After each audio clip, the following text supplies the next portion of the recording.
All right, we have finally heard from Shou Chew, the CEO of TikTok, on his feelings about the Supreme Court upholding the law that bans TikTok. I also know a lot of you are being reached out to make a comment yourself as a TikTok creator. So here's what I've been telling major news outlets. One, the narrative that the ban on TikTok had massive bipartisan support is quite simply not true. The Protecting Americans Against Foreign Adversary-Owned Applications was never even debated on the Senate floor. In fact, this bill was couched in a must-pass humanitarian aid package.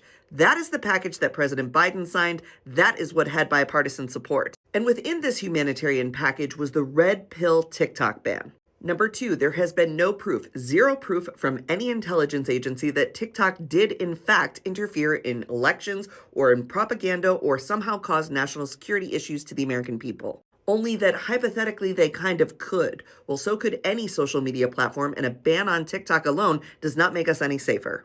TikTok was never given a fair trial to present evidence that they had met Congress's concerns about national security with action. The headquarters for TikTok America has been in Santa Monica since 2017, well before the app was popular.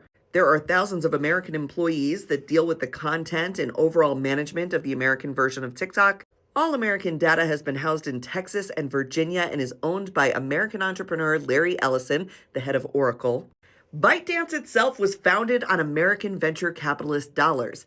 Jeffrey Yass gave a $50 million investment to ByteDance in 2012 to start the company. He then got Sequoia Capital, another American venture capital firm, to give $100 million. That is the money that built ByteDance. It's American money. So are we going to put a ban on American venture capitalists investing in Chinese entrepreneurs and innovation? Because if that innovation gets popular, the United States government could deem it to be a vague national security threat and shut it down?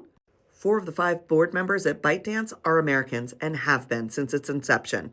How much more American can you possibly get? I mean, what does Congress want? Would Shou Chew eating a mukbang apple pie and a million hot dogs prove to you that he cares about America? Because I bet he'll do it.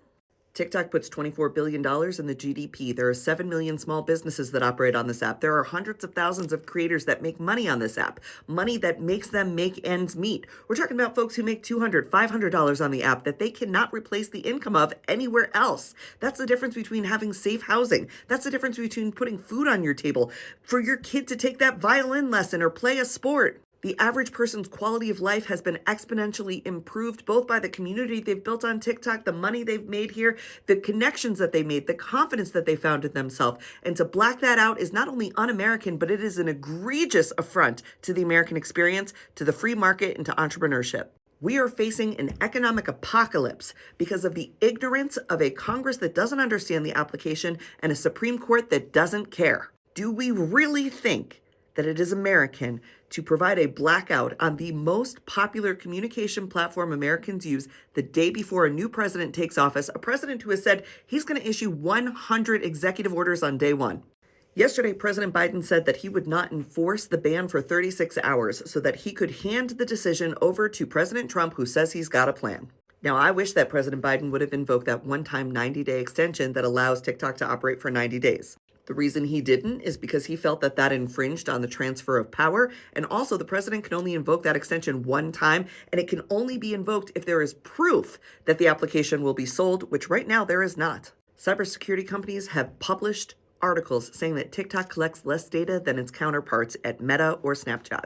Citizen Lab did research in 2021 that proved that there was no overt data transmission from TikTok to the Chinese government. It had never happened. And divesting from TikTok is not something that is super easy. It would have to comply with the PRC export regulations. A Trump official said that ByteDance would be required to follow the 2017 national intelligence law that even after divestment, TikTok would have to scrub its source code, meaning everything that's happened on TikTok so far would be deleted. And TikTok has said, look, we're not necessarily opposed to doing that, but it would take us 3 years to rewrite all of that code. Now, in a second here, you're going to hear from Shou Chew, who is talking about how he is working with President Trump to ensure that TikTok continues operating in America. There's also a chance now that even with the Biden stay, TikTok could go dark on Sunday. And I've spoke to high-level TikTok employees in Washington, D.C. and California, and both of them have said that they are trying to make sure that TikTok can stay on, but they are not willing to break the law. My worry is that TikTok will go dark for a couple of days. And then in the early days of the Trump administration, TikTok will spin off a certain amount of the product that Trump and Congress can agree satisfies the congressional concerns about national security and thereby puts them square with the law. Maybe they'll spin off something like housing the American data, which has been done here since 2017. Selling the American data contract to Larry Ellison, who already owns it. Maybe they could do something like that, and that would satisfy a Republican Congress. Because if not, what you're going to see is a Republican Congress who led the petition to ban this application at odds with Donald Trump, who they treat like a god king. Who's going to come for the king this time? Tom Cotton, you feel strongly enough about the TikTok ban to come for the king? You better watch yourself. Anyway, here is Shochu's response to the decision in the Supreme Court this morning. I'll be on TV about 1 million times saying all the things I just said to you. I will not give up this ship. We continue to fight. But I also need you to post your grievances on other platforms. Congress people aren't on TikTok. We need to be posting on X and tagging our Congress people. Post on YouTube, post on Reels, Meta, Snapchat, wherever you can.